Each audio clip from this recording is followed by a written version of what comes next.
साहब जी, अम्मा के खब्बे पाँव की चप्पल टूट गई थी। मेहनत मजदूरी करके मुश्किल से पेट पालते हैं साहब। 4 पैसे बचाकर घरवाली को दिए थे कि अम्मा के लिए नई चप्पल ले आओ। न जाने कैसे अम्मा के पाँव में कच चुभ गया था। खब्बे पाँव पर पट्टी बांधी हुई थी और सज्जे में एक चप्पल पहनकर फिरती रहती।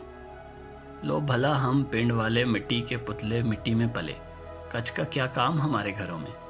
हम गरीब लोग पीतल बरतने वाले, सोने के भी हों तो पीतल जैसे ही लगते हैं। लिपाइयाँ करने वाले और हल वाहने वाले सख्त हाथ कच को छू लें तो कच खुद ही टूट जाती है साहब। पर पता नहीं कहाँ से अम्मा ने कच चुबा लिया।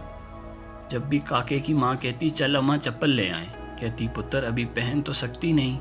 फिर मेरे कौन से दोनों पाँव नंगे हैं, तू पहले जा काके की जूती ले आ, इसके तो दोनों पाँव ही नंगे हैं।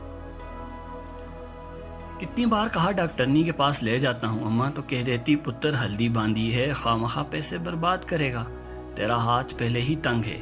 इतनी मेहनत करता है, फिर दूजी बार जूती के पैसों से मेरा स्वेटर आ गया और अम्मा का जख्म न भरा। जाने ये कैसा कच चुबा था कि बड़ा कोई जहरीला कच था जी। साहब जी, महीना हुआ अम्मा गुजर गई। गुस्ल देते वक्त जब पट्टी खोली तो पाँव साफ सुथरा, दूध वर्गा चिट्टा सफ़ेद। साहब कोई जख्म नहीं था। साहब फीके को पता ही नहीं चला कि घर में कच कहाँ से आया। साहब जी, फीके को कच मार गया, पीतल के फीके को कच मार गया जी।